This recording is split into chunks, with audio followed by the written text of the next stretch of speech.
de la Pentecôte, ils étaient tous ensemble, à un seul endroit, à un seul lieu. Ils attendaient l'avenir de l'Esprit de Dieu, comme vous êtes devant vos postes téléviseurs.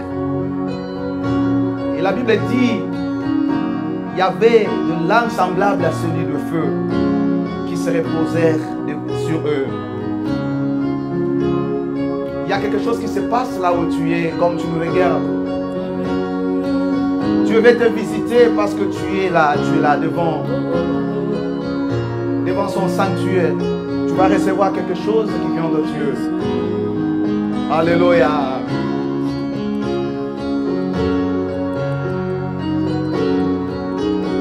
Seigneur, nous te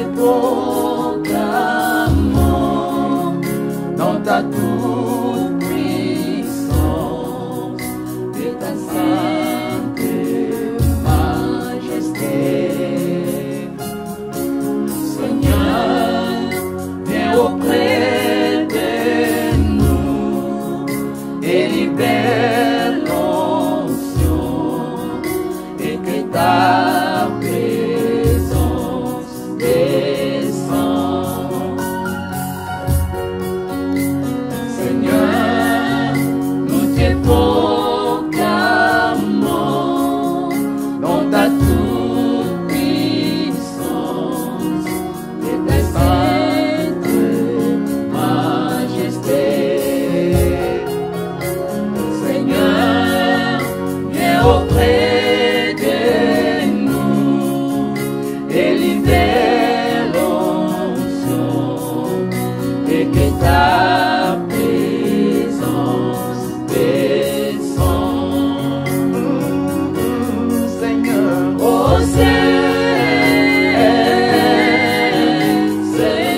oh Seigneur, Seigneur, oh Seigneur, libère l'onction et que ta présence descende. ensemble tous les saints chantons. Seigneur, Oh Seigneur,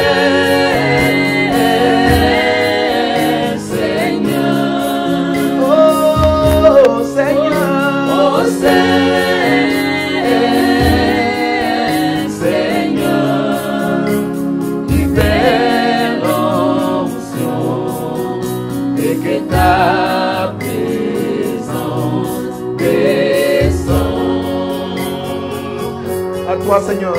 À celui qui fait nous préserver de toucher, soit force, honneur et gloire.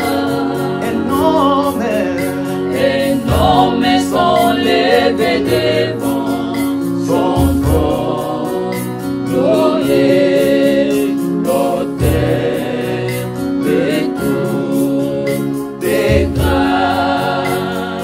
Règne,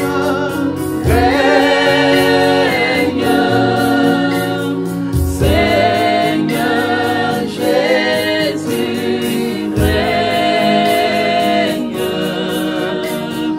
Reçois la louange pour l'éternité. Naye oyako kikoto mola mokwe loku mompe kembo maboko na bise kombwa yefai naye ulu yaba olu naye oyako kikoto mola mokwe loku mompe kembo Maboko na biso, maboko na bise kombwa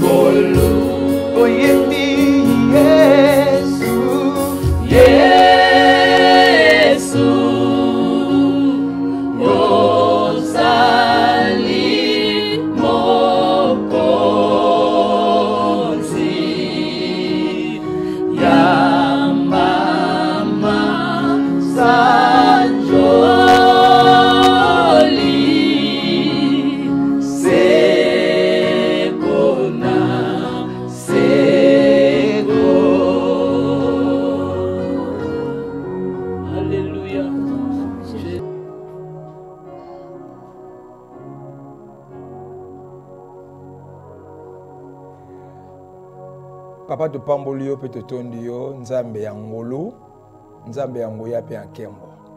Merci parce que olinga biso okotsa biso na kati ebale ya ngolu na yo po to mona kembo na yo. Merci pour na mama oyo tutiki on a se ya contrôle na yo mi monisa pe monisa kembo na bomo ya mutu nyonso moli mo santo zo a contrôle au nom de Jésus. Amen. Il y a le besoin d'appeler ma salutation pour la famille Nyonso, l'église évangélique clinique charismatique. Oyo bozola nangai, tu initié le programme oyo vraiment l'intention na bino. Nzaba pambola bino, nzaba zana bino, et ba mbote belé, mbote belé. Et les sous na pesi ma salutation na ba oyo nyonso bazola na biso na banzela nyonso na télévision. Dans les réseaux sociaux, on va s'appeler qui, on va s'appeler Hollanda Bisso. De profiter de passer une salutation belle. Vraiment, merci beaucoup. Et la salutation mimi na dans les cognos sur la chaîne Bisso ya vers pâturage. Kobanda na initiateur na yango, visionnaire na yango, tina personnel nyonso. Vraiment merci parce que vous avez des Bisso belle. Donc ça là, merci. Et merci. Parce que vous prêtez attention à eux. Merci parce que vous vendez aux Zelanga ou Yokanga, ou Kanza Menazelanga. Merci pour nous avoir part et pas union sur la Mokili. On a besoin de la télévision, la chaîne. Vraiment, de prêter bien. Merci. On a sur les réseaux sociaux. Merci vraiment et belle. Merci vraiment. Et moi demain, sur la clinique charismatique, allez. Moi, il y a manifestation de la grâce de Dieu. Et tout le monde qui en haut, voire même avant tout le monde. Et tout le monde soutient mon corps, tout le monde parler sur la gloire de sa grâce. Et tout le monde continue dans le même élan. Nous avons une référence dans ça, tout est rapidement, pour tout gagner temps. Luc, tu revois ce message dans le livre de Luc, chapitre 1er. Tout ça, lecture à kangourou. Et on sautait. Luc 1er. Tu as 13e verset seulement, verset 13. Tu as vu verset 25 seulement. Tu as sauté, tu as vu verset 36 seulement. Et puis tu as aussi verset 57, c'est 65. 57 à 65. La bande est ici. Luc 1, verset 13. Tu sauté, verset 25. Tu sauté, verset 36. Et puis tu es 57 à 65. Rapidement dans Zomega Otanga. Le verset 13e. Mais l'ange lui dit, c'est-à-dire l'ange dit à Zacharie, ne crains point Zacharie, car ta prière a été exaucée, ta femme Élisabeth t'enfantera un fils, et tu lui donneras le nom de Jean, le nom de Johan. Verset 25e. C'est la grâce que le Seigneur m'a faite quand il a jeté ses yeux sur moi pour ôter mon opprobre parmi les hommes. Verset 36e. Voici Élisabeth, ta parenté, a conçu elle aussi un fils en sa vieillesse, et celle qui était appelée stérile est dans son 6e mois. Celle qui était appelée stérile est dans son 6e mois. Verset 57e. À partir du verset 57e. Le temps où Élisabeth devait accoucher arriva et elle enfanta un fils. Ses voisins ses parents apprirent que le Seigneur avait fait éclater envers elle sa miséricorde, ils se réjouirent avec elle. Le 8e jour, ils vinrent pour circoncire l'enfant et ils l'appelaient Zacharie du nom de son père. Mais sa mère prit la parole et dit, non, il sera appelé Jean. Ils lui dirent, il n'y a dans ta parenté personne qui soit appelé de ce nom. Et ils firent des signes à son père pour savoir comment il voulait qu'on l'appelle. Zacharie demanda des tablettes et il écrivit Jean et son nom. Et tous firent dans l'étonnement. Au même instant, sa bouche s'ouvrit, sa langue se délia et il parlait bénissant Dieu. La crainte s'apparent de tous les habitants d'alentour et dans toutes les montagnes de la Judée où on s'entretenait de toutes ces choses. Dans toute la Judée, on s'entretenait de toutes ces choses. La gloire de sa grâce. L'œuvre de la grâce, c'est pour nous introduire dans la gloire. Parce que Dieu nous appelle à sa gloire. C'est-à-dire une gloire que nous ne méritons pas. Et comme nous ne la méritons pas, tu as mérité gloire en côté, il a fallu nous maintenant utiliser grâce. Ceux qui par mérite, tu as en côté parce que tu as mérité en côté. Maintenant, nous avons utilisé grâce pour te, grâce à la porte. Il y a gloire. Dès que nous avons parlé le christianisme, toute la nouvelle alliance, ils ont bâti dans ma promesse. Ils ont bâti dans ma œuvre. Mais ils ont bâti dans l'œuvre achevée du Seigneur Jésus-Christ. Ils ont bâti dans le sacrifice au Jésus à Salaka dans la croix. Et c'est ce sacrifice, c'est cette œuvre achevée à la croix, et puis accès à privilège union au na nouvelle alliance to na katia christianisme to na relation na biso na nzambe ya on azo batang union on remarqué que tous les privilèges au peut s'amener sur la nouvelle alliance na christianisme union se allait présenter soit na présent to na passé parce que ça dit bilo ko salami oui soit ça dit bilo ko mo na salamité et ça va fait fêter on va présenter l'histoire de la future. Abraham, le privilège, nous va présenter la future. Parce que la promesse, nous va présenter la future. Mais le christianisme, il a bâti la promesse. Il y a un privilège, nous aucun. Ils ont dit, aucun pardon, il y a un privilège, ils ont présenté la future. Ils ont présenté sous forme de la promesse. Mais ils ont présenté sous forme de fait. Des choses déjà accomplies. Des choses déjà faites. C'est ça le christianisme. Même la gloire. Quand Jésus nous présente la gloire, Jésus ne nous présente pas la gloire comme une promesse. Parce qu'il ne nous présente pas la gloire dans le futur, mais il présente la gloire au passé. Aujourd'hui, Jean chapitre 17, verset 22. C'est Jésus qui prie à son Père, n'a payé sacerdotal, a dit Père, je leur ai donné la gloire que tu m'as donnée. Je leur ai donné. Donc, leur, ils ont représenté mes disciples. Mes disciples, il y a tant de disciples, il y a tout le temps au Baroya. Papa, n'a pas si bango, gloire au yo pesenga. Je leur ai donné. Moni, à présenter, on a passé composé, même la gloire. Et c'est déjà un fait accompli, quelque chose bien réalisé. Il en a déjà payé les prix. Il a payé les prix pour ça. Pour la mise au maintenant, tu as jouir sous forme de grâce, c'est-à-dire gratuitement. Oui, merci beaucoup. Et il y a des choses que Dieu attend de nous. Pour te gloire, où il a déjà un fait.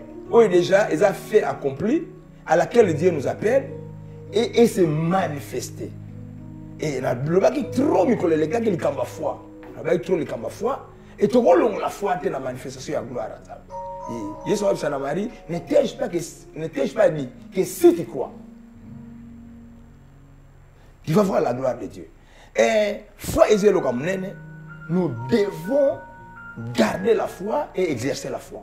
Tout ce qui s'en a gardé foi, mais il faut que le niveau pour exercer foi.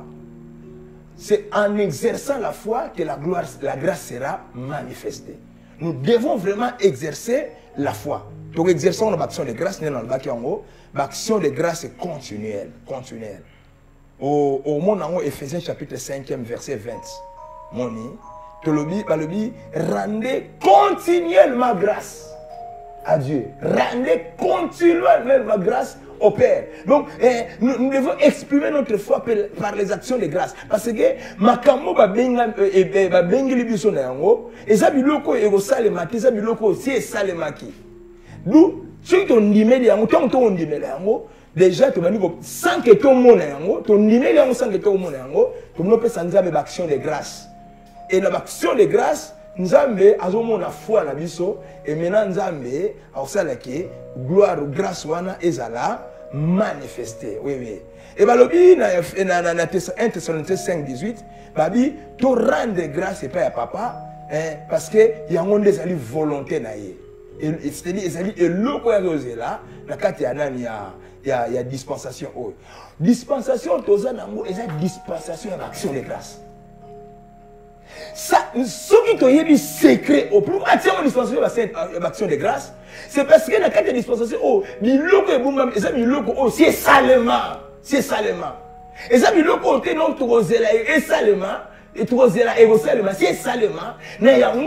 faut tout développer attitude, action de grâce. Tout ça motiver la foi et foi la vie tout manifester en haut l'action de grâce. Est-ce que vous savez que les faits motive plus que les promesses? Les faits motivent plus que les promesses. On peut exemple, boy. Mutumaka pesi musala, selanga musala oyo, na opambola yo. So selanga musala oyo, na opambola yo. Donc na osalela oboy. On eza promesse et au motiver au moins. Mais ce baby c'est que OK, mutumaka tino musala, si asombela ki o voiture. Si atongela ki o ndako. Si a salé là qui est au makambo. Et yosuko o apprendre yango. Mutango a tindio mena salé langa. O kozala motiver ma classe parce que mutazo tinda o salé là yé. Mutuana si a bongi salé là qui est au biloko. Les faits motivent plus que les promesses. Et c'est très important. Bon, en dehors, il y a exercer foi par les actions de grâce. Nous devons exercer notre foi par la confession de foi. Confession de foi. Nous avons les actions de grâce de foi. Nous avons la confession de foi. Après la confession de foi, nous avons les actes de foi. Nous devons poser des actes de foi. Oui. Foi, il faut les manifester par des actes. Et puis il y a les prières de foi. La prière de foi sauvera les malades. Qu'on s'inquiète à la condition actuelle de la vie. Qu'on s'inquiète à la condition humiliante, la condition difficile et misérable. Qu'on s'inquiète à la parce que la grâce de Jésus-Christ est plus grande, elle est plus puissante que la condition de Yamukolalelo. Et puis, ne crains jamais tes conditions difficiles d'aujourd'hui. Car l'œuvre de la croix est complexe et très grande pour changer toutes les circonstances où elles sont mauvaises en ta faveur. En ta faveur, voilà. Et alors, nous devons sortir du monde des inquiétudes pour entrer dans le monde de la foi. Et on dit ne vous inquiétez de rien, mais en toutes choses. Bible peut qu'il tout s'inquiéter. La place inquiétude, tout sa foi. Tout le monde de l'inquiétude, tout le monde il y a peur. Parce que 365 fois la Bible dit que ne crains pas, n'ayez pas peur. N'ayez pas peur, ne crains pas. N'ayez pas peur, ne crains pas. 365 jours. Donc, chaque jour, nous avons les obanda et le ne craint pas. Par rapport à les circonstances, par rapport à la condition difficile, na place il y a crainte, il y a foi. Na place de l'inquiétude, ne vous inquiétez de rien. Et ne craignez point et n'ayez pas peur. Na place il y a peur, na inquiétude, mais c'est aussi la foi. Tout le monde est inquiétude, tout le monde il y a peur. Mais tout compte dans le monde il y a foi. Parce que le monde de foi, c'est le monde des exploits. C'est le monde du succès, c'est le monde des surnaturels. C'est le monde de la grâce. Le monde de la grâce, c'est le monde de la foi. Voilà. Nous devons changer nos inquiétudes et puis notre Père en foi. Nous devons développer et exercer intensement la foi. Non seulement exercer, mais exercer intensement la foi. Nous devons développer la foi et puis exercer cette foi de manière intense. Chaque jour, il y a vu là. Il faut que là, jour, il y a exercice de la foi. Et ça, le jour où tu exerces la foi. Tu dois exercer la foi tous les jours de ta vie et chaque jour de ta vie. Et tu dois exercer la foi minute par minute, heure par minute. Voici les miracles qui accompagneront ceux qui auront crié à mon nom. Ils chasseront de l'eau, ils feront comme ça. Voilà. Il y a des miracles qui nous accompagnent. Mais pourquoi ces miracles qui nous accompagnent que vivent à côté? C'est parce que nous exerçons moins notre foi.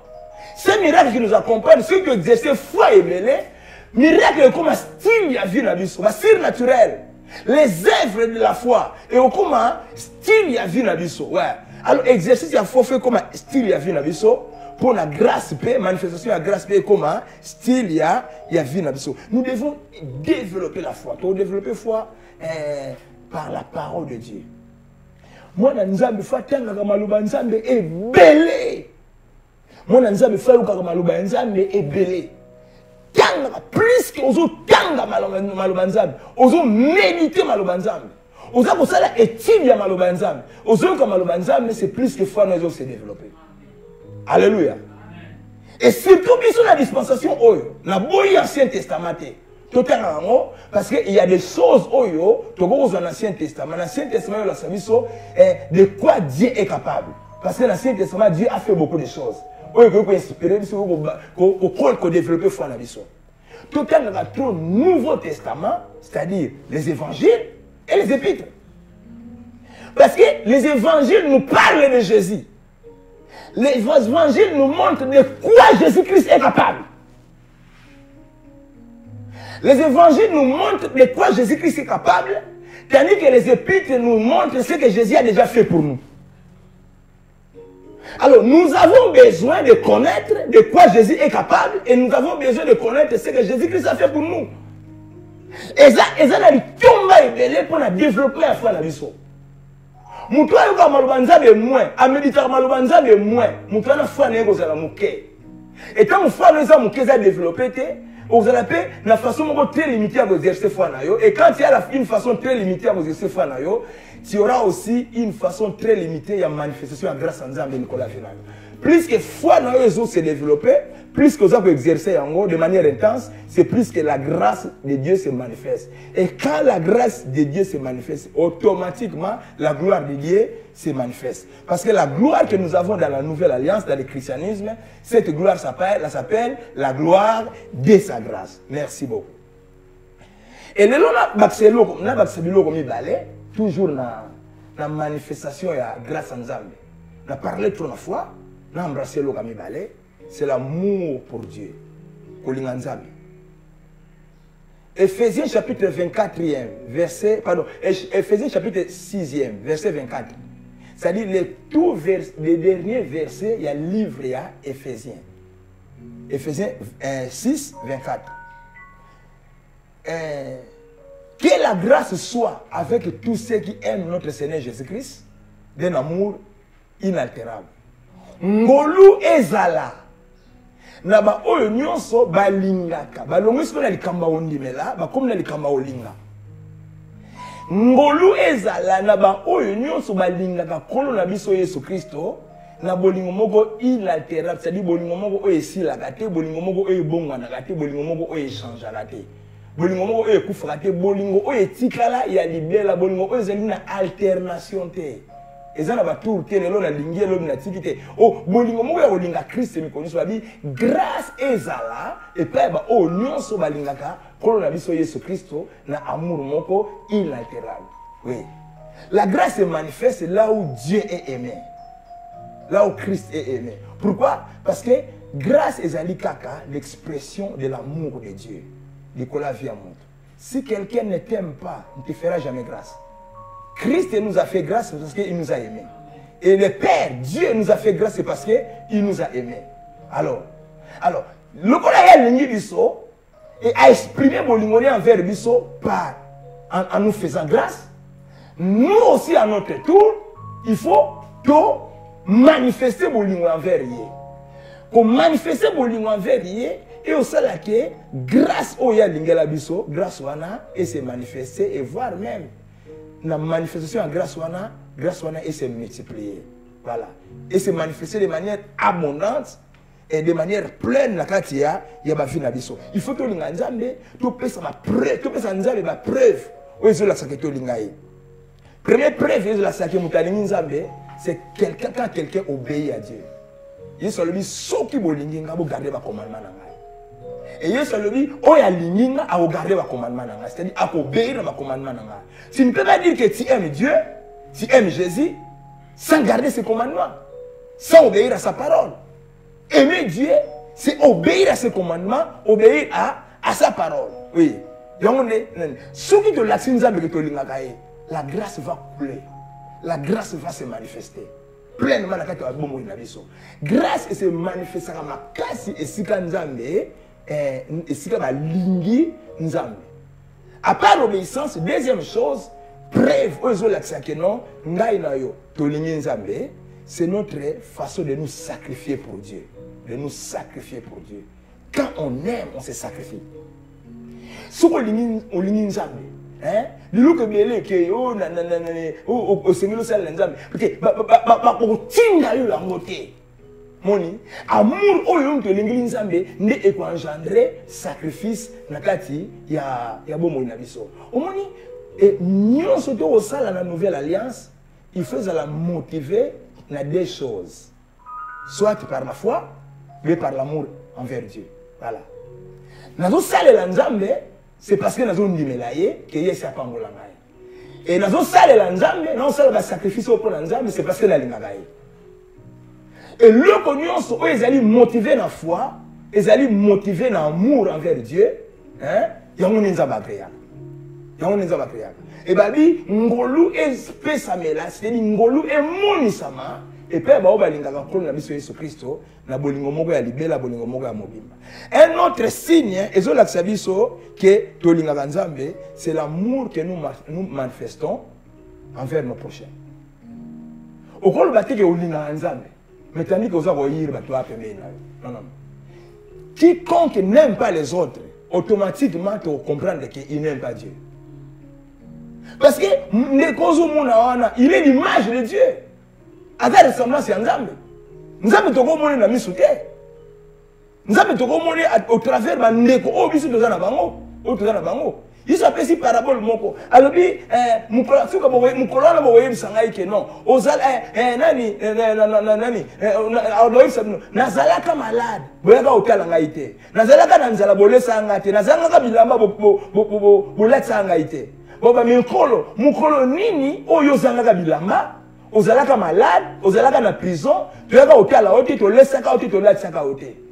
Et a olobake, tant on nyonso monaki moninga na bino.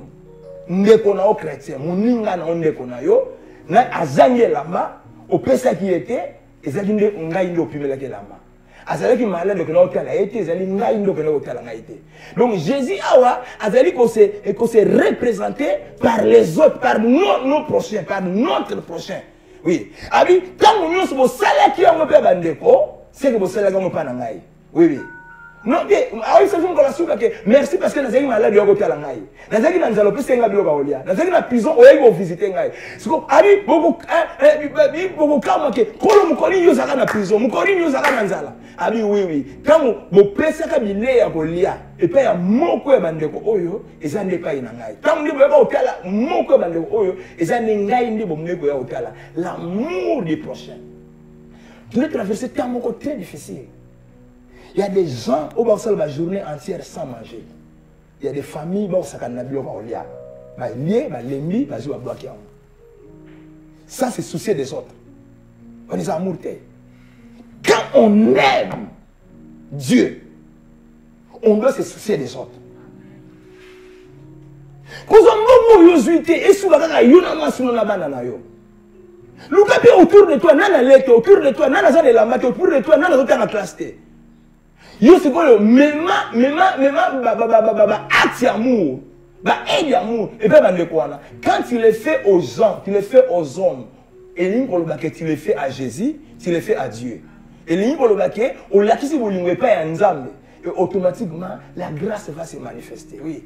La grâce ne se manifeste pas abondamment dans l'église aujourd'hui, parce que cette vertu qu'on appelle la vertu de l'amour, l'église a développé.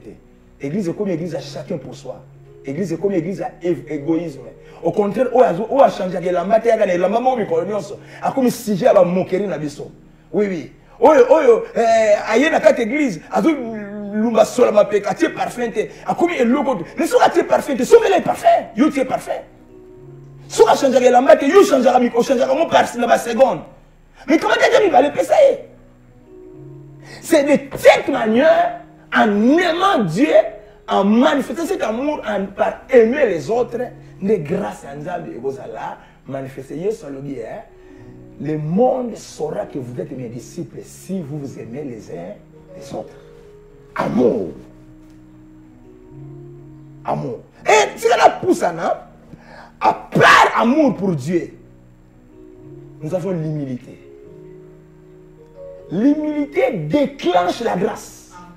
La Bible nous dit, Jacques chapitre 4, verset 6e. Dieu fait au contraire une grâce, Dieu accorde au contraire une grâce excellente.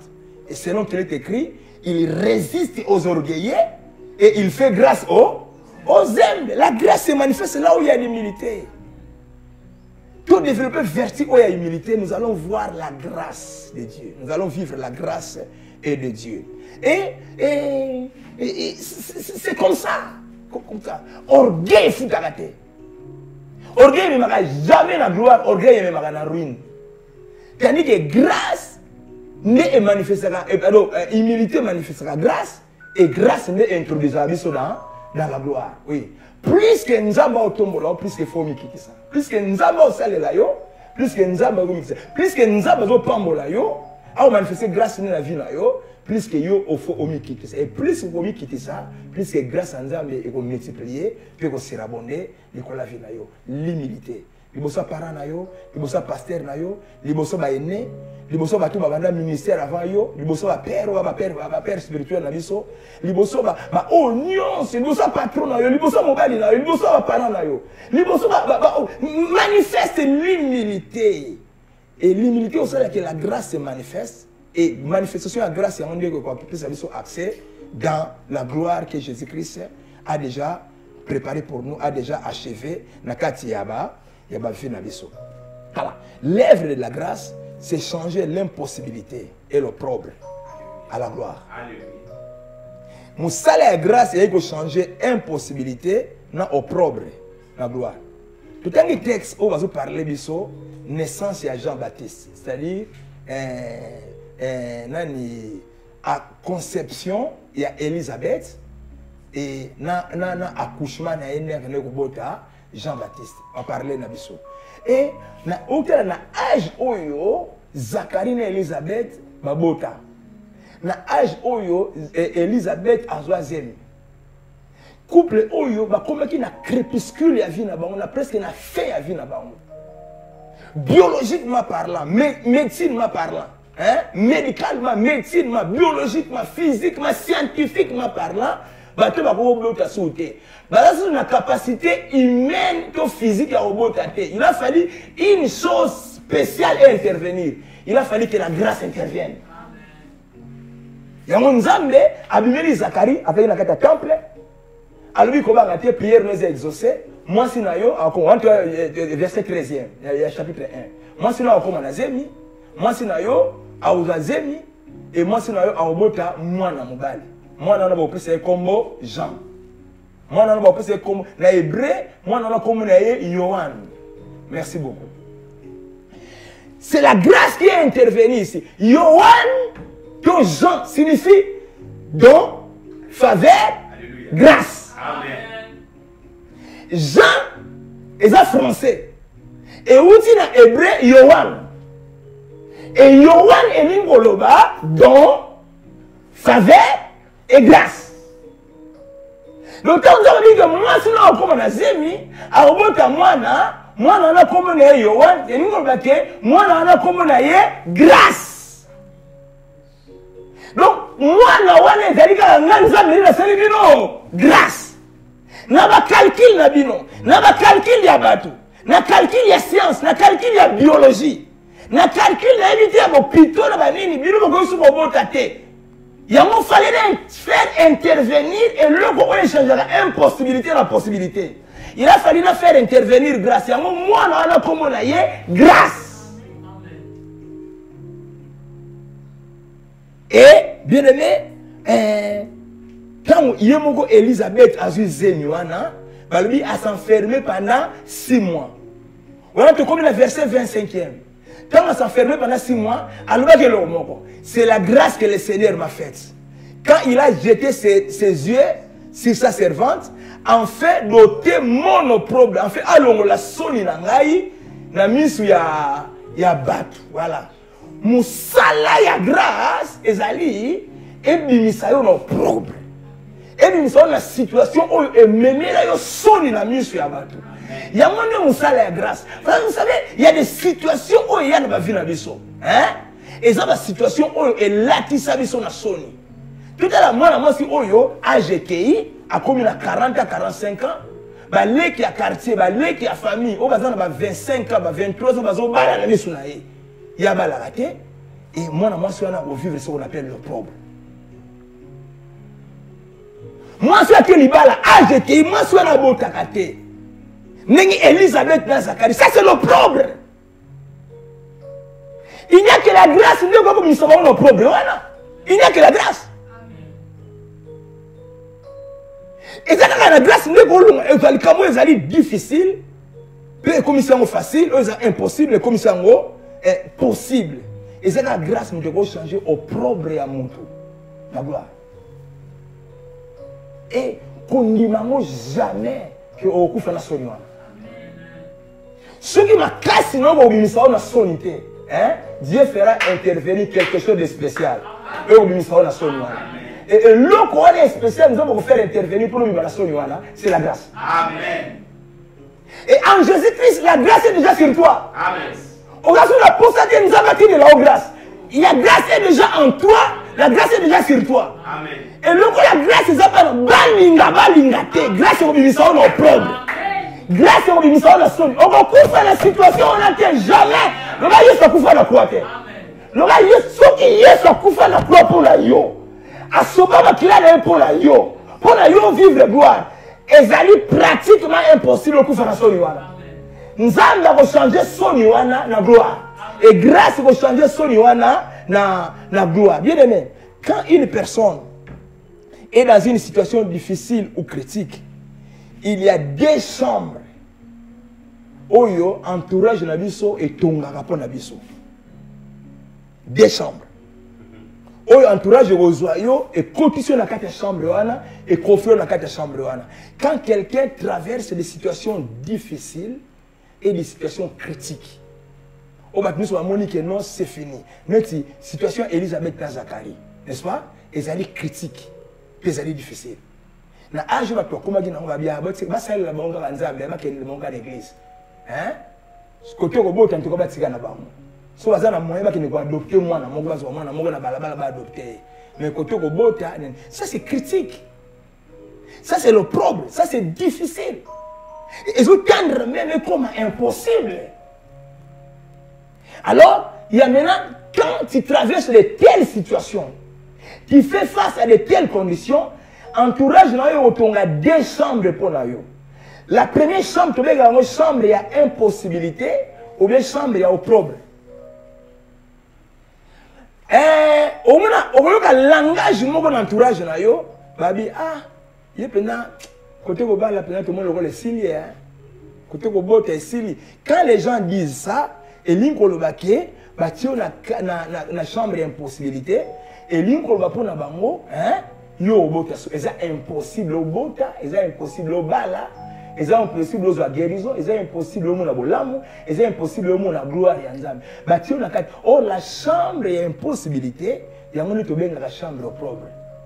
Ce qui va suivre conclusion que yo ba la sauté. Au moins le comme pas na ba sakana. Ce va passer la réserve au sakana parce que non, l'obi peut miracle ko salema, tout ça non ba réserve. Tout là non ko lobate parce que l'obi pas ko bala, l'obi pas ko bota. L'obi pas ko musala so mpe voiture tout ça ba réserve. Mais si les gens arrivent sur le point où ça la conclusion que yo obonga sauté, yo ba la sauté, yo bota sauté, basi conclusion ana ba sur la chambre impossibilité. Maintenant, les gens vont commencer à se moquer de toi. Ils vont jeter le propre sur toi. Bah, comme c'est le comme Sony, bah, on peut ça yo. Combo au balingi, bah, peut ça yo. Yomoni Elisabeth, n'est-ce pas? Entourage là et changer à combo là yé. Bah, on bien sur Elisabeth té. Bah, comme on bien yé stérile. Dans verset 36. Verset 36 c'est le mini. Tant ange a maintenant pour visiter Marie. Marie, quand on dit que ange, il y a Marie au comme la zébanine. Ange va maintenant pour exhorter à lui, regarde ta parenté Elisabeth. Elle qui était appelée stérile. Elle qui était appelée. Verset 36. Yé oyo ba komaki ko benga. Moni. Yé oyo ba longwe ko benga Elisabeth, ba changer kombo na yé, ba komi ko benga yé stérile. Ça c'est au problème de Bambi comme Mamou. Vous voyez que Elisabeth, vous voyez que stérile. Vous voyez que tout les mois, et tout les mobile. Mon bolé à mobile, ça c'est le problème. Parce que vous dit que c'est fini, Makamou et Sili, et l'eau comme on sous la vie, et coquille qu'on sale matin. Voilà. Et bien, nani va couper un moutou et tout là, nani va couper comment changer combien de moutou. Tu as la caméra le comment et ça va tomber cicaté. Parce que la balabala est supposé le cas. Nani a dit que yoba, nani a dit que yoba la tête. Pas éviter. Mais tu me coûtes le monde la bise, tu vas éviter que yoba la tête. Mais tu me coûtes le monde la bise, tu vas coûter le monde. Est-ce que maman a dit que yoba la tête? Pas éviter. Est-ce que va éviter? Pas éviter. Ben nani va dire que yoba la tête, yoba la tête, yozo la tête, yosa la tête. Ce sont les gens qui t'entourent. Et le cas là, on est entouré, il faut que tout le monde ait un peu comme il y a un problème, il y a un sol, il va être sur l'amour. Voilà. Mais, on a la première chambre. Oh, même entourage de la mission côte service, les chambres d'impossibilité, la chambre au problème, que la situation va changer sur le terrain. Il y a un peu de combo. L'on va réserver sur le rose à l'enfer. Elle va bambi au combo. Parce que ça ne va plus changer. Que la situation érotique à la caca, ça c'est la première chambre. Mais bon, n'est-ce pas? Avant que tu aies la deuxième chambre, bateau qui y a un coup stérile, la piste combo stérile. La grâce a intervenu. Moi, c'est elle qui était appelée stérile. Babi Mukolomoko, Tanga Obota et Koki. Moi, c'est un Obota. Les mêmes voisins et les mêmes parentés, où va le bac à Obota sauter, Bamonde va au bec là, ma boucle. C'est ça la grâce. Mon grâce est pour changer pour oulo là, on va oulo là, quand on a l'acclamation. Quand on va oulo là, on va au bec là, ma boucle. Ok là? Quand on a le bac et on va au bec, il y a un couche à bébé na yo. Quand on a le bac et on va la télé, il y a un lambe na fête à mariage na yo. C'est ça, il y a un peu de yéké. Comme ils ont compté la carte fête, la voile, la robe blanche. C'est ça, moni. Il y a un moti, parent naïe, parenté naïe, n'a pas voisin, va s'aligner. C'est ça la grâce. La grâce, il y a un moment quand c'est la grâce que le Seigneur m'a faite, quand il a jeté ses yeux sur moi, en fait, doter mon opprobre parmi les gens ou bien devant les gens. Grâce à l'ongolais, son combo anemabe, grâce à ça, et l'ongoliango. Il y a un stérile, il y a maman na Jean, maman na Yohani, maman na Jean. Grâce à ça, il m'a camé. Alors, deuxième chambre, au bâtiment Koti Sagabiso, c'est la chambre d'une bénédiction forgée et bien taillée. Je vais vous expliquer. Deuxième chambre, c'est la chambre d'une bénédiction déjà forgée, bien taillée, hein, dans l'imagination de votre entourage. Mukolo Jean-Baptiste Abotami, Elisabeth Aboti. N'est-ce pas? Bah, Bible lobby, bah voisin, hein? Bible lobby, bah voisin. Voilà. Bible lobby, bah voisin. N'a pas parenté naïe, naïe. Alors, bah, il y a dans la chambre, il y a bénédiction forgée, bien taillée, hein, sur mesure. Il y a imagination là-bas. Alors, tu vas l'expliquer, boy. Il y a des gens dans la vie là-bas, on va le voir qu'il y a au bon assaut. Au bon tate, au bas laté. Voilà. Mais quand même, nous sommes dans l'église. Tu vas le dire à vos kébas. Moi, nous avons fait kébas. Nous avons fait kébas. Nous avons fait la personne au baté. Nous avons visité. Nous avons visité, mais nous avons mesure bien taillée. Ok? Mais nous avons pas de nous avons pas de nous avons pas mais si on a une imagination, nous avons mesure de la voiture, nous avons fait ça au catch. Autant de la voiture, autant de la voiture, mais voiture autant de la catch. Voiture autant de la il y a occasion. Bon, ça va, yeah, vous avez la sécurité, nous n'avons pas bon, nous avons le pang, oui, on s'en va le pang, mais ton money, ce que vous avez le pang, ce que nous avons mon bel et ton yolo. Donc, et ça, la mesure, ma carte là, tout va la première, quand nous souffrons, hein, et ça, là, on va nous manquer, nous n'avons pas la biseau. Et ben nous l'avons dans une certaine mesure. Amen. Ok nga? Ba kati la mesure. Donc hier go bala na hier go bala na hier. Dès que monde là quand même mon bala go bala face de la portière ya Wenzalusa. Donc ba kati la mesure, ba tiela la mesure. Et ça la chambre moko, chambre ya mesure moko bien taillée au ba kati la yo. Voilà. Au moment ngo tangu Elisabeth Aboti, balobi ba voisin na ba parenté na ye ba yé pa na ye ba yo se plana ya de kono so aboti yo kama kam mukolo ba bota la ezali 8e jour mukolo ba sala ka mona circoncision eza mukolo wana kombo ya mona ezaka dévoilé na 8e jour de naissance nde ba parenté ba ye bala mo ba beni ko benga mwana kombo na ye Zakari mwana kombo na ye Zakari donc ba kamati mwana azobotama ba kangi na ko ya tata na ye. Donc, la vie na babali siango na Zakari, babali siango na tata na ye, voilà. Ba béni mwana on a kombo ya tata na ye Zakari. Et le entourage na biso et supportera jamais, hein? Yo la béni au-delà de l'imagination na bango. Ils ont une imagination concernant ton élévation. Ils ont une imagination ils ont une image concernant gloire na yo. Concernant les numéros, vous allez véhiculer concernant le mariage. C'est quoi et l'eau que soit qu'à notre entourage. C'est quand Dieu les surprend. Amen. À Bambolio, au-delà de l'eau, Amen. Alléluia. Il y a un Simbi Kisi. Aza magicien, Aza nani, voilà. Banga yebi ke au pango na niveau boye mais ça yo l'équipe bar au banga tela yo wala ne ya kanda okinga na muka edaki yo omona bola mutango l'équipe bar ya tela yo mutana ko ennemi na yo. C'est ça la vie ozo bunda na ministère o tourner quand na 30 membres na 24 membres na 50 na 60 baninga ba passer ba ko pesa moninga na biso maboko. À comment à 500. Donc, barbe, on va casser la église à 500. Si vous comme à 500, on était 500, comme il a 5000. Quand bateau va aider, on a 30, on comme on a 500. On doit aussi l'imaginer. Quand vous aider, on comme on a niveau, il y a quelque chose au téléphone.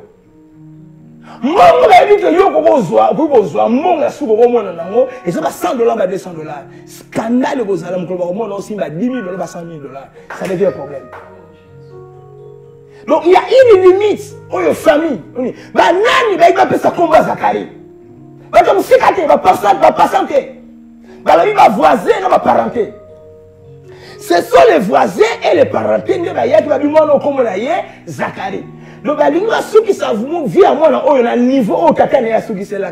Image, on va passer image, il y a Zacharie, notre entourage. Voilà. Entourage et qu'on est limité, destiné à la biso. Hein? Dans le niveau où on va passer la biso. Voilà. Moto moko ki entourage na yo, azo bénédiction à placer au niveau où on va cahier. C'est ça le monde. C'est ça le monde. Mais surprise, nani et bango baye balobi mwana o komo na ye ekozala Zacharie na sepeli na Elisabeth. Donc balobi que mwana o komo Zacharie, balobi la Bible nous dit que Elisabeth prit la parole. Elisabeth prit la parole. Elisabeth prit la parole. Et lui on va que parole Elisabeth n'a pas voisin, n'a pas parenté. Mais Elisabeth a récupéré parole. Amen. Alléluia. Amen. Un enfant de grâce doit avoir l'art de parler. Amen. Moi, la grâce, il faut que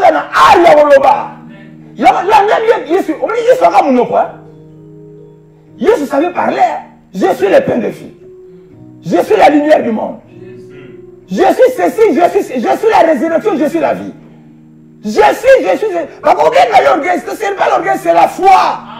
Parce que la foi se manifestera à parler, c'est l'art de parler. Alléluia. C'est l'art de parler. Alors dit que moi, Elisabeth, comme l'a dit Zacharie, Elisabeth qui prit la parole. Alléluia. Ne laisse jamais le monopole de la parole au diable. Ne laisse jamais le monopole de la parole à tes ennemis. Quand tu as le monopole de la parole, on va tout entourer. Nana yebiso que bango baza na monopole ya parole ya kola vina yo. Pourquoi on tikela bango monopole ya parole loba o ba lingi kola vina yo? Pourquoi? Yo kangai. Si tu ne parles pas concernant ta destinée, le diable parlera à ta place. Si tu ne parles pas concernant ta destinée toi-même, les autres parleront à ta place. Maintenant, quand c'est le diable qui parle à ta place te concernant, il va parler de choses méchantes. Amen. Ce qui va tourner à la place, il va la destinée. Elisabeth a sala guerrier a tiki bango monopole ya parole baloba bazu mwana babamie kombo Zacharie. Eloka nani tata oya nyokoma abala na pasi abolta na pasi mwana ope comme les Zacharie yeba obala na pasi akola na pasi akolea na pasi akobolta pe na pasi bazu kombo ya Zacharie ba peseti Elisabeth a dit non je dois récupérer la parole. Et si vous venez le balanga je récupère la parole. Ah na so ka to balanga je récupère la parole. Au peseli bango kamba loba. Au peseli bineni bango kamba loba. On peut dire ça na temps loba. Mais ça c'est le temps au combien nous avons la grâce. Continue la parole sous parole. Récupère la parole. Reprends la parole. Commence à parler toi-même concernant la destinée na yo. Commence à parler toi-même concernant la yo. Commence à parler toi-même concernant ton mariage. Continue la parole sous monopole ya parole te. Nous avons appelé ça monopole ya parole te. La semaine Elisabeth a lobby non. Parce comme Zacharie a dit non. Et si on fait le balanga non. Et si on fait le balanga non. La maladie on le balanga non. C'est pas projet le balanga non. Qu'on continue à faire le pain à famille le balanga non. D'abord qu'on va faire ça le balanga non. Elisabeth a dit non le balanga non. Si on va la 5 le balanga non. Comme il s'en va maladie le balanga non. Elisabeth a dit non. Moi la grâce à lui m'a venu sauter. Et c'est la biloko on dit maga on dit mangote on dit maladie on nzoto na ote on dit pas si on a te il faut le nom la biloko mosusu lelo la muki malade lelo la muki troisième jour on dit non et non c'est la troisième jour te premier jour on dit maladie na nzoto na ngana ko nini non ah na moni anezo kende nazo mona clarté na ko nini non ah nazo bala te na ko nini non alors dit non à récupérer parole alors dit non alléluia et ça va pas ça va encourager. Hein? On a coupé sa moine à tout combo. Et si la maman a mis magazine, aux alagaté. Quand on a beaucoup les zèmes, 9 mois, aux alagaté. Mon tout le monde a dit que 9 mois, et ça est où Meli? Personne n'a même pendant 1 mois. Mon tas même les zèmes pendant 1 mois, ça t'es encore zèmes qui m'ont bangé. Et mon tas, il y a même 1 mois, avec les zèmes pendant même 2 semaines. Mais quand on a si on a bouti, bah yé, bah pesa, combo la zèmes va me mater. La zéro va beaucoup later, mais on doit payer ça. Le gars non. Non. Mais là encore le gars non. Le gars va dire que non. Est-ce que vous avez il faut la responsabilité à le concernant les destinés. Pour la destinée, non, vous avez mon côté. Parce que nous avons mon côté. Pour l'amour de Sion, je ne me tairai jamais. C'est que nous avons mon côté. Pourquoi vous avez mon côté? Pourquoi tu as dit que vous monopole de Goloba? Non, il n'y a pas de monopole de Goloba. Vous avez le monopole de la parole. Tu as droit à la parole. Ce qui est à récupérer ma lobanzabe. Pour ça, amen. Alléluia. Alors, non. Mais maintenant, il y a un siko à lui pour ça. Alors, non. Moi, je vais bien Zacharie. Mais cet enfant sera appelé Jean. Il sera appelé Jean. Or, Jean signifie Yohan. Yohan signifie grâce. Moi, je vais bien grâce. Moi, je vais bien grâce. Destiné, je vais bien grâce. Mariage, je vais bien grâce. Finance, je vais bien affaire, je vais bien libala, je vais bien poto, je vais bien alimentation, je vais bien grâce. Alléluia. Or, là où il y a la grâce, il y a la gloire. Là où il y a la grâce, il y a la gloire.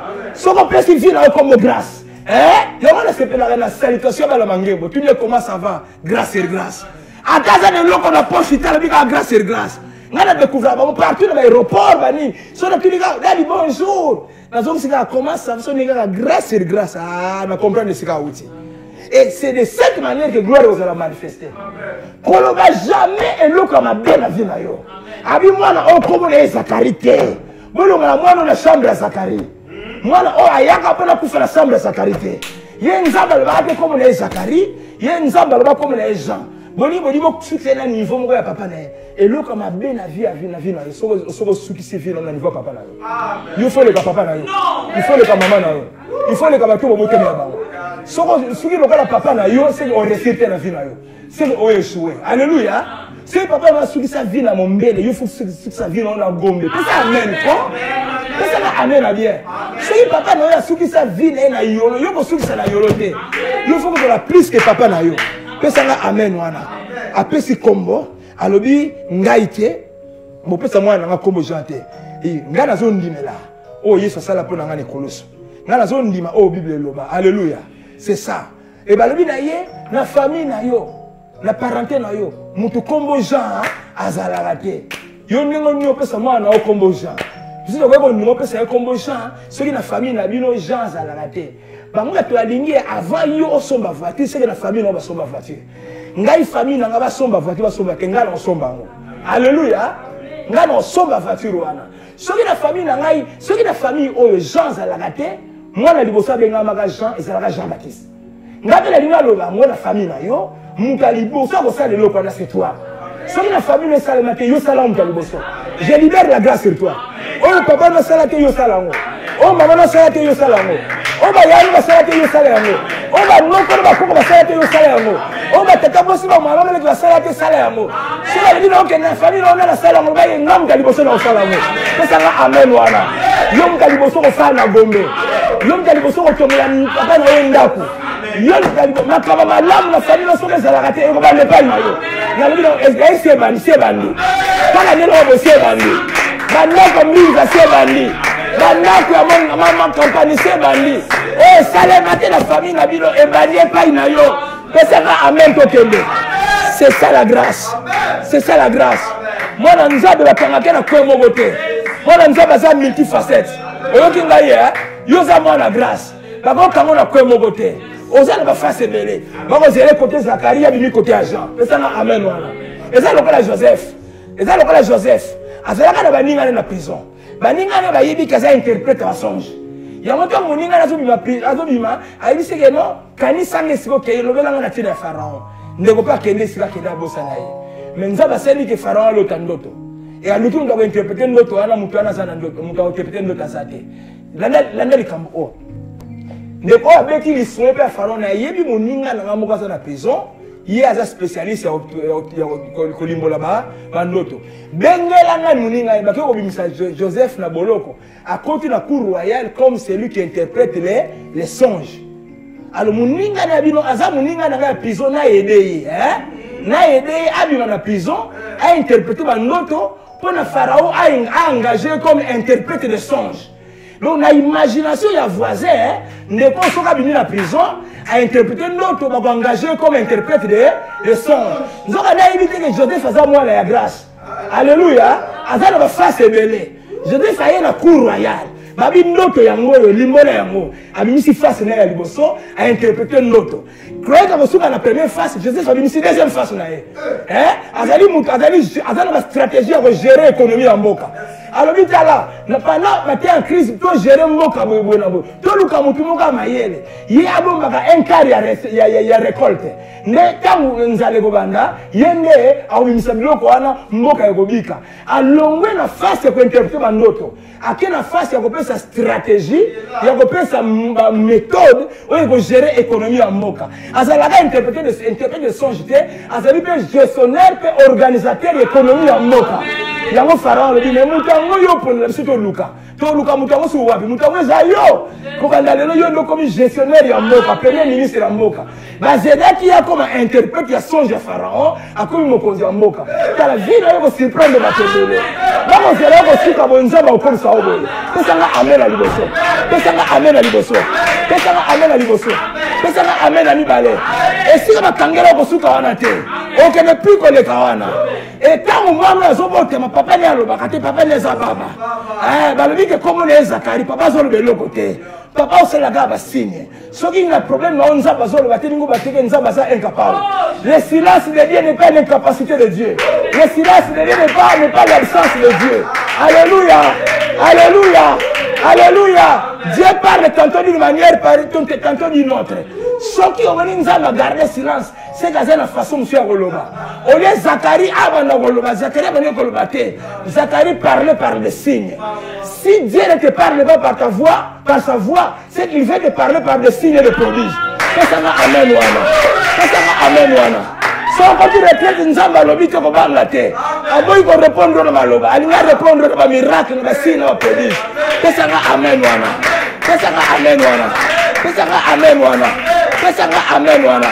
Et si Dieu ne te parle pas par sa voix, c'est que Dieu veut te parler par les Écritures.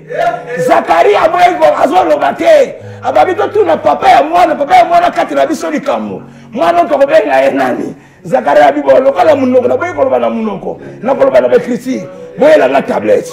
Ba yeli tablette. Akomi yango ya kokoma. Abi mwana komo na ye Jean. Na se blade Zacharie akoma yango. Atia on la future te que mwana komo ne kozala Jean. Mais mwana komo na ye alléluia mwana ko sono et Jean a combien en kokoma soki au côté retraite nzamba lobi na maloba te si alobi la na Bible na ba écriture pesanga amen wana pesanga amen wana kozala ka intimidé na côté retraite na fo nzamba tia aloba matoi na ngeswa si Dieu ne te parle pas par tes oreilles c'est qu'il t'a déjà parlé par les Écritures na bitanga Bible maloba oh yesu makabo yesu sala ba koma na Bible ezaya yo bénédiction yesu sala na koma na Bible ezaya yo ba koma prospérité na Bible ezaya yo ba koma mariage na Bible ezaya yo nyoso oyo Bible commence la réponse de Dieu au problème de ta vie pesanga amen wana pesanga amen wana et malamoko munoka mwana ifunga munoka nani munoka papa ifungami papa bani koloba bi mwana okoma na Jean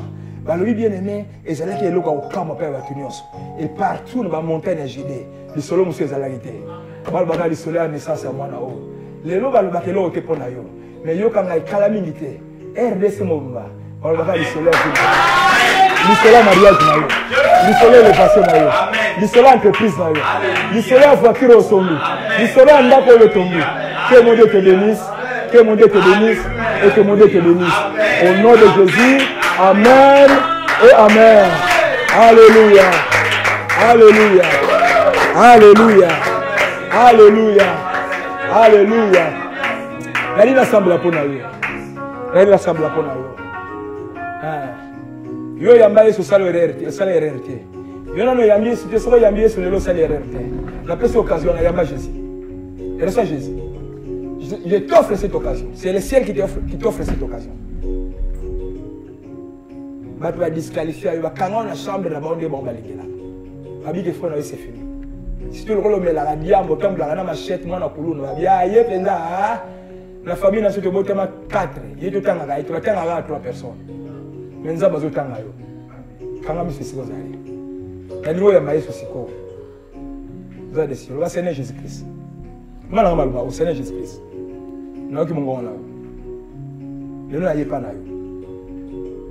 Je suis comme Seigneur et Sauveur. Je suis pesa molimo santu pena benga mama na nzambe amakela na sokolanga etamusaka na nzela na ofina ngamba au nom de Jésus. C'est bon ensemble la bonne bâtiment. Je libère la grâce. Et c'est comme vous allez. Que la grâce se manifeste. Amen. Et l'autre est impossible de la vie et comment possible. Amen. Oh, bundala bambula kokate lelo ezo fungama. Lelo efungami. Amen. Efungami. Au nom de Jésus. Nzamba sa iloma kambukoleka imagination na yo. Amen. Na déclaré nzamba sa iloma kambukoleka imagination ba voisin na yo. Amen. Koleka imagination ba membre ya famille na yo. Au nom de Jésus. Nzamba mi na gloire oya imagina pour na yo. Asa iloma kambo yo kotika la lisolo na entourage na yo. Lisolo na commune na bino, lisolo na balabala na bino, lisolo na ville ofanda, lisolo na mboka na mbumba. Lisolo esiko sala na musala, lisolo esiko tanga. Na déclaré grâce au mot surnaturel. Nicolas Finayo. Au nom de Jésus. Dans le moment de confinement, au Batouazon, nous comme yo nous comme nous avons mis sa face. Bah il y a que yo soit un bon comme Libanais, magasin Libanais comme nous. Nous avons fait leur porte Libanais. Je bénis ta vie au nom de Jésus. Année aussi le nom de surnaturel. Et si l'on a des choses extraordinaires, je bénis ta vie. Je bénis tout ce que tu fais. Je bénis ton frère, je bénis ta famille. Je bénis toutes tes activités, toute ta destinée. Tu es béni et tu restes béni. Que la grâce de Dieu se manifeste abondamment sur toi. Au nom de Jésus, Amen. Amen.